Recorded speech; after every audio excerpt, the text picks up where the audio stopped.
What's going on, y'all? This is Raeshad from RaeshadBeats.com. Welcome back to another video. Today we're doing a mixtape review, and the artist of the hour for this mixtape review is none other than D.Cure. D.Cure is a West Coast based artist who has been working on music for some time now. He is also an affiliate to BQ the MC, and if you remember my last mixtape review, then you would know that he was a feature on BQ's project, the A-Star EP. So this 6-track EP is called Finding D.Cure, and the whole concept of this project specifically is D.Cure finding different routes, finding different ways to combat his addictions, his desires. So let's jump right into this record. As soon as you start the record, you get the first track called Fangs. And in Fangs, he characterizes himself as a wolf, turning on people, turning on his friends, shredding his enemies to bits, unleashing this type of energetic, angry lyricism. And, you know, it started the project off really good because I feel like bringing up questions to why is he so angry? Why, why does he feel this way? So Fangs was definitely a dope way to start it off. He had this wonderful cadence, this wonderful hook on there. The hook on here was one of my favorites because I feel like the hook really had this uplifting type of vibe to it that kind of brought you up.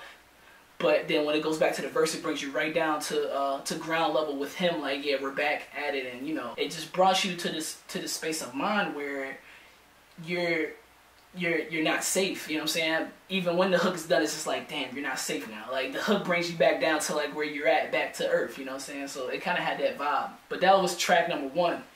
Track number 2, which is called Landmine, featuring Adam D.Cure.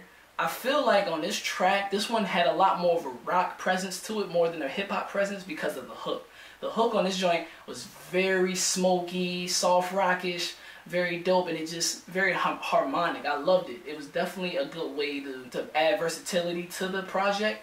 But the lyrics on this thing, I feel like the lyrics were definitely dope. He was talking a lot about how he was popping pills and how they weren't helping him with his anxiety, and just a lot of different things that came to play with the flaws that we talked about earlier, you know what I'm saying, of D.Cure. It was just like, if he made one wrong mistake, he might just blow up because, people don't know how to exactly talk to him. They don't know if he's about to blow up, or, you know what I'm saying, they figured that he lost it, you know what I'm saying. Just like he said in the lyrics, he said, my friend's looking at me like, damn, he lost it. But track number 3, Ale on the Shelf. Now, this is my favorite track because the concept itself was sick. You already knew what to expect when you heard Ale on the Shelf. But the concept behind this entire track definitely intrigued me. The instrumental was definitely a good body to lay these type of verses down. And lyrically, D.Cure killed this joint. Lyrically, he had a great cadence. He had spirit. He had heart. And his flow was on point. I think one thing that I did not like about this track was kind of how he emphasized a lot on his words. And he does that in a lot of his tracks. I feel like when he has a lot of emphasis, it kind of takes away from the emotional presence of the track. You know what I'm saying?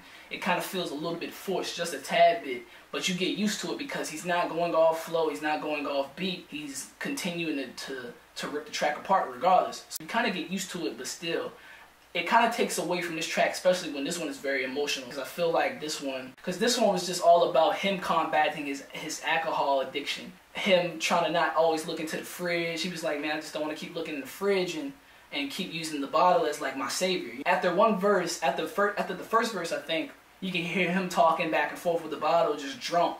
And, it just kind of put the concept in the front, you know what I'm saying? You can understand what the concept was about. And then you hear BQ's verse. BQ ripped his verse on this joint. His verse on this was definitely a good way to finalize the track. It just sealed the track, sealed it up. And the hook on this thing was definitely dope too. I enjoyed the hook. The hook definitely caught my attention, and I felt like it was just another piece to the puzzle that you needed to bring this concept alive. Ale on the Shelf is definitely one of my favorite tracks on this thing. So now we got track 4, which is called I'm Free, featuring Eric Berryhill and Arden D.Cure. And on this particular track, you start to realize what D.Cure is really trying to tell you. He's talking a lot about his anxiety, and he gets tired of looking behind his back because he feels like there's somebody always watching him. And it's definitely dope. And at the very last verse, he pretty much tells you what the issue is. And the issue was PTSD, post-traumatic stress disorder. When I heard that in the verse, I stopped the track real quick because I was like, oh. So now it all makes sense, finding different cures. So this track was definitely dope. The hook on it was dope. I enjoyed the lyrics. One thing I didn't like about this was the beat. I feel like the beat should have been a little bit more darker too on this one. Regardless, it didn't matter because I feel like the concept took over my mind when I listened to it. So number 4 was definitely a great track. And then we got track 5. And I feel like track 5, kind of one of those lyrical moments for D.Cure where he's just ripping apart the track and just going straight in. You know, there's really no concept behind this one. I like this track a lot because it kind of just brings him back to the hip-hop presence, you know what I'm saying? It doesn't focus too much on his issues, which is, you know, I like listening to his issues, but it kind of added more variety with A Way Out. But the beat on this one was just straight up hip-hop, not too much instrumentation on the beat. The lyrical presence was definitely dope. The emotional presence I like. I didn't like the hook on this one. This is the only track that I do not like the hook on. I like the hook on every song on this project but this one because I feel like this one didn't really need a hook. I would have just, personally, I would have just ripped through the whole thing. But regardless, I like how he structures his songs a lot. And this one was just more so lyrical, you know what I'm saying? So this was definitely dope. So that was track number 5. And then we got track number 6. And on track number 6, which is Belong, this one kind of gave me a little bit of a rock, pop, EDM a little bit. It had like a little rock and a pop presence to it because there really wasn't no rap. And it was a lot more harmonizing and a lot more of just, you know, him singing. It was tolerable. The singing was tolerable. It was definitely a good way to finish the project, just to kind of like smooth it out. Like, yeah, we're just gonna ride this type of, we're gonna smooth it out with this track. Very dreamy type of instrumental behind it. The hook is dope. I love the hook, and it's just a very easy going track. You can't really say nothing bad about it. Easy going track. You know what I'm saying? Definitely dope. But I feel like he should get a more. I think next time if he does like a track like that, he got to get like a singer to back him up. You know, but I feel like on a track like that, you gotta get like more of a singer to kind of like back up your vocals or something, you know, just to kind of smooth it out a little bit. That's what I would have done, you know what I'm saying, just to kind of smooth it out a little bit. However, my conclusion of this entire project was the EP definitely showed you exactly who D.Cure is and exactly what he's dealing with.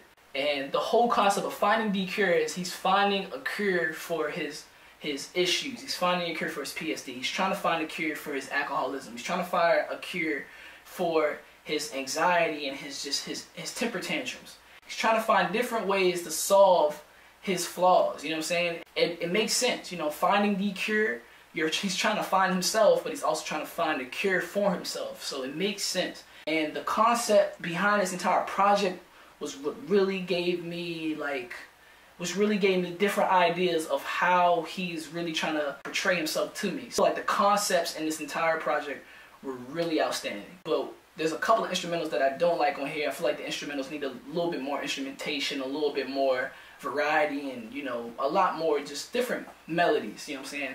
As a producer, that's how I feel. I feel like there should be a lot more just darker instrumentals for him because I feel like he'll kill that joint. His flow is definitely dope. His flow is on point. I think one of the biggest things with his vocals is that he puts a lot of emphasis and it kind of throws away the emotional presence, as I said before. However, this project was definitely a solid project, and if I was to give this a score, I'd give this an 8.5 out of 10. This is definitely a good project, and you guys should definitely link up with D.Cure, and you guys check it out for yourself. I have the links in the description if you want to check it out. Purchase this album on iTunes now. Link up with D.Cure. That's about it, man. Raeshad Beats out. Finding D.Cure forever.